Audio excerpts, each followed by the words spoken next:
ஆன்மீக அன்பர்கள் அனைவருக்கும் வணக்கம். உங்களெல்லாம் இந்த ஆன்மீக சேனல் மூலியமாக சந்திக்கிறதுல நாங்கள் ரொம்ப சந்தோஷப்படுறோம். நாங்கள் போகிற வீடியோலாம் உங்களுக்கு பிடிச்சிருந்தா நீங்கள் லைக் பண்ணுங்கள், ஷேர் பண்ணுங்கள். கொளத்தூர் பாபா டெம்பிள் சேனலுக்கு நீங்கள் சப்ஸ்கிரைப் பண்ணுங்கள். இன்றைக்கி திருவம்பாவை பாடல் 18 சொல்லி அதற்கான விளக்கங்களை சொல்ல வந்திருக்கேன். வாங்க இப்போ நம்ம வீடியோக்குள்ளே வரலாம். திருவம்பாவை பாடல் 18. அண்ணாமலையான் அடிகமலம் சென்றிறைஞ்சும் விண்ணோர் முடியின் மணித்தொகை வீச்சார் போல் கண்ணார் இரவி கதிர்வந்து கார்கரப்ப தன்னால் ஒடிமழுங்கி தாராயகள் தாம் அகல பெண்ணாய் ஆனாய் அழியாய் பிறங்கொழி சேர் விண்ணாகி மண்ணாகி இத்தனையும் வேறாகி கண்ணார் அமுதமாய் நின்றான் கழல்பாடி பெண்ணே இப்பூங்குடல் பாய்ந்து ஆடேலோ ரெம்பாவாய். இது பாடல். இப்போ இந்த பாடலுக்கான விளக்கம். இதுல இந்த பாடலில் மதுரை மன்னரிடம் அமைச்சராக இருந்த மாணிக்கவாசக பெருமானை சிவபெருமான் ஆட்கொண்டார். அப்பொழுது ஆட்கொண்டதின் காரணத்தினால் அவர் சிவபெருமானால் என்ன பண்ணார், ஈர்க்கப்பட்டு அவர் மேல் அன்பு கொண்டவராக இருந்தார். அதுபோல நம் அனைவருக்கும் அந்த சிவபெருமானுடைய திருவருள் கிட்ட வேண்டும் என்பதற்காக அவர் இறைவன் அனைவரையுமே ஆட்கொள்ள வேண்டும் என்று வேண்டுவதாக இப்பாடல் அமைந்துள்ளது. அதாவது தான் பெற்ற இன்பம் அனைவரும் பெற வேண்டும் என்பதை சொல்லாமல் இந்த பாடலிலே சொல்லி இருக்கின்றார். அண்ணாமலையான் அடிகமலம் சென்றிறைஞ்சும், திருவண்ணாமலையில் எழுந்தருளி இருக்கின்ற அந்த சிவபெருமானினுடைய பாதங்கள் தாமரை மலர் போல் இருக்கின்றது. அந்த தாமரை மலர் போன்ற அந்த திருவடியிலே வீழ்ந்து வணங்குகின்ற தேவர்களின் மகுடங்களில் என்ன இருக்குன்னா ரத்தின கற்கள் இருக்கு. அதெல்லாம் பல பல பல பலன்னு ஒளி வீசி கொண்டிருக்கின்றது.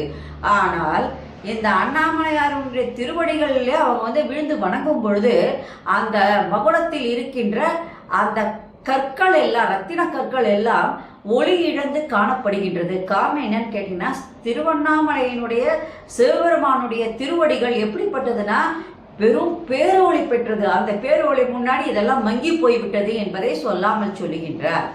விண்ணோர் குடியின் மணித்தொகை வீட்டார் போல் கண்ணார் இரவி கதிர்வந்து கார்கரப்ப தன்னார் ஒளிமழுங்கி தாரையர்கள் தாமகல அப்படின்னு சொல்லும் போது அந்த பதிக்கப்பட்டுள்ள அந்த ரத்தினங்கள் எல்லாம் ஒளி இழந்து காணப்பட்ட உடனே இருள் நீங்கும்படியாக அங்கே கதிரவன் தோன்றுகின்றான்.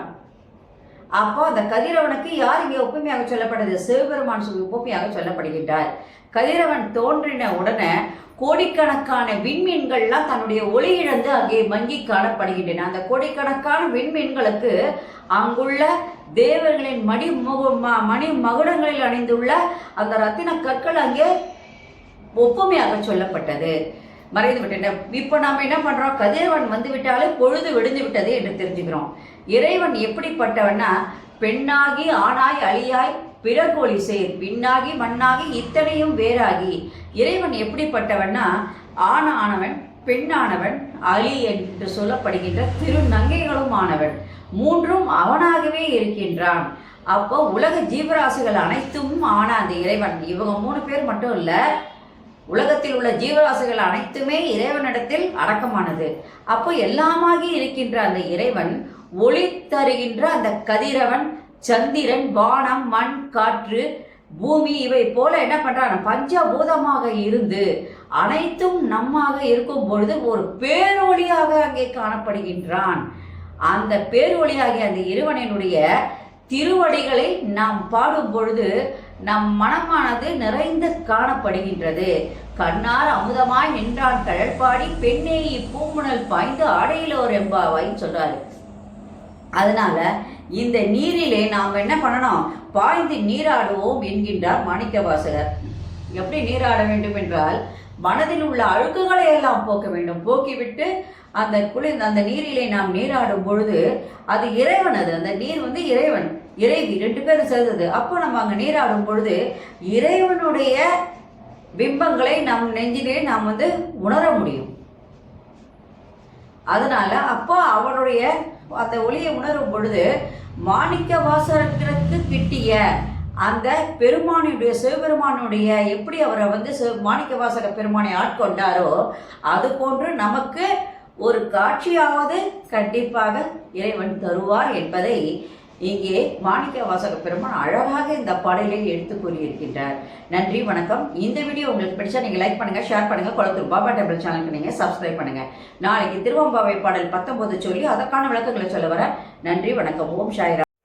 Subscribe to my channel and please press the bell icon for more videos.